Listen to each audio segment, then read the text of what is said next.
Hello everyone, welcome back to my channel. Welcome to easy foods. ഇന്നൊരു മധുരമാണ് തയ്യാറാക്കാൻ പോകുന്നത്. പഞ്ചസാര ഒട്ടും തന്നെ ചേർക്കാതെ തന്നെ ഒരുപാട് പോഷകഗുണങ്ങൾ അടങ്ങിയ ഒരു ഈന്തപ്പഴം ലഡു ആണ് ഇന്ന് തയ്യാറാക്കാൻ പോകുന്നത്. വീഡിയോയിലേക്ക് പോകുന്നതിന് മുമ്പായി ചാനൽ ഒന്ന് സബ്സ്ക്രൈബ് ചെയ്യുക. തൊട്ടടുത്തുള്ള നോട്ടിഫിക്കേഷൻ ബെല്ലിലെ ഓൾ എന്ന ഓപ്ഷൻ കൂടെ പ്രസ് ചെയ്യാനും മറക്കരുത്. ഈന്തപ്പഴം ലഡു ഉണ്ടാക്കാൻ വേണ്ടിയിട്ട് ഞാനിവിടെ 1/4 കപ്പ് ബദാം എടുത്തിട്ടുണ്ട്, 1/4 കപ്പ് അണ്ടിപ്പരിപ്പ്, 1/4 കപ്പ് കടല, 1/4 കപ്പിൻ്റെ പകുതി ഉണക്കമുന്തിരി, പിന്നീട് ലാസ്റ്റ് ഒന്ന് റോൾ ചെയ്യാൻ വേണ്ടിയിട്ട് ഒരല്പം വെളുത്ത എള്ള്, ഓപ്ഷണലാണ്, വേണ്ടെങ്കിൽ ഒഴിവാക്കാം, 1/4 കപ്പ് ചിരവിയ തേങ്ങ, ഏലക്കായും ചുക്കും പൊടിച്ചെടുത്തത്. പിന്നീട് ഒരു 22 ഈത്തപ്പഴം കുരുവൊക്കെ കളഞ്ഞു വെച്ചിട്ടുണ്ട്. ഇത് നല്ല ഫ്രഷ് ഈത്തപ്പഴമാണ്, അപ്പോൾ നല്ല സോഫ്റ്റ് ആയിരുന്നു. അപ്പോൾ നിങ്ങളുടെ അടുത്തുള്ള ഈന്തപ്പഴം സോഫ്റ്റ് അല്ലെങ്കിൽ ഒരു 5 മിനിറ്റ് സമയം നല്ല തിളച്ച വെള്ളത്തിലൊന്ന് ഇട്ട് എടുക്കുക. അപ്പം എന്നിട്ടൊന്ന് ബ്ലെൻഡ് ചെയ്താൽ മതി, അപ്പം നല്ല സോഫ്റ്റായി കിട്ടിക്കോളും. അപ്പോൾ ഇനി നമുക്കിതെല്ലാം കൂടെ ഒന്ന് വറുത്തെടുക്കണം. അതിനാദ്യമായിട്ട് കടലയൊന്ന് വറുത്തെടുക്കാം. കടല വറുത്തതിൻ്റെ തൊലിയൊക്കെ നീക്കി വൃത്തിയാക്കി വെക്കണം.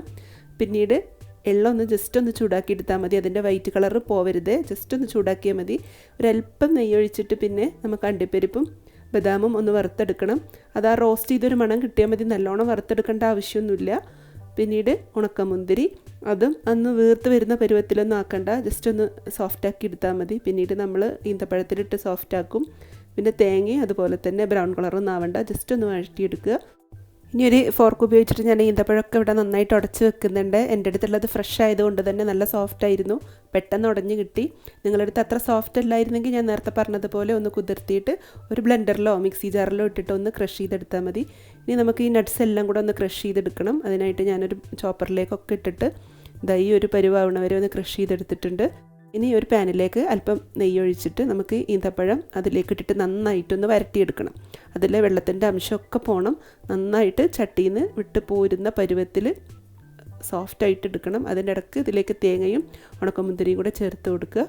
ഇനി ഇതിൽ ജലാംശമൊക്കെ വറ്റുന്നത് വരെ ഒന്ന് വെയിറ്റ് ചെയ്യുക. അപ്പോൾ നന്നായിട്ട് വിട്ട് പോരുന്നുണ്ട്. ഈ ഒരു പരുവാകുമ്പോൾ നമുക്ക് സ്റ്റവ് ഓഫ് ചെയ്തിട്ട് ഇതൊരു പാത്രത്തിലേക്ക് ചൂടോടുകൂടി തന്നെ ഇടാം. ഇതിലേക്ക് ഇനി ഏലക്കാപ്പൊടിയും ചുക്കുപൊടിയും കൂടെ ചേർത്ത് കൊടുക്കാം.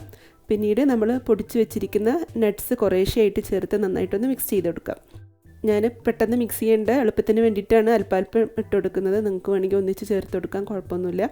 ഇതിൽ നമ്മൾ ഒട്ടും മധുരം ചേർത്തിട്ടില്ല കേട്ടോ, അതാണ് ഇതിൻ്റെ ഒരു പ്ലസ് പോയിൻറ്റ്. ഈന്തപ്പഴത്തിൻ്റെ മധുരം മാത്രം മതി. അത് കാരണം തന്നെ ആർട്ടിഫിഷ്യൽ മധുരം ഒന്നുമില്ല. നമുക്ക് ഹെൽത്തിന് അത്രയും നല്ലൊരു സ്വീറ്റ് തന്നെ പറയാം, ന്യൂട്രീഷ്യസുമാണ്. അപ്പോൾ കുട്ടികൾക്കൊക്കെ ഇത് ഉണ്ടാക്കി കൊടുത്ത് ഡെയിലി ഒരെണ്ണം കുട്ടികൾക്കായാലും വലിയവർക്കായാലും കഴിച്ചാൽ അത്രയും ശരീരത്തിന് എല്ലാ പോഷകഗുണങ്ങളും കിട്ടുന്ന ഒരു നല്ല ലഡുവാണ്. അപ്പോൾ എല്ലാവരും ഇതൊന്ന് ട്രൈ ചെയ്ത് നോക്കണം. ഈന്തപ്പഴം നന്നായിട്ട് മുറുക്കിയെടുക്കാൻ ശ്രദ്ധിക്കണം കേട്ടോ, എന്നാൽ മാത്രമേ നന്നായിട്ട് ഉരുണ്ട് കിട്ടുകയുള്ളൂ. അപ്പോൾ ഈ ഒരു റെസിപ്പി എല്ലാവർക്കും ഇഷ്ടമായി എന്ന് വിശ്വസിക്കുന്നു. എല്ലാവരും ഉണ്ടാക്കി നോക്കണം, നിങ്ങളുടെ അഭിപ്രായങ്ങൾ അറിയിക്കണം. നിങ്ങളുടെ ഫ്രണ്ട്സിനും ഫാമിലീസിനും ഒക്കെ വീഡിയോ ഇഷ്ടമായാൽ ഷെയർ ചെയ്ത് കൊടുക്കണം.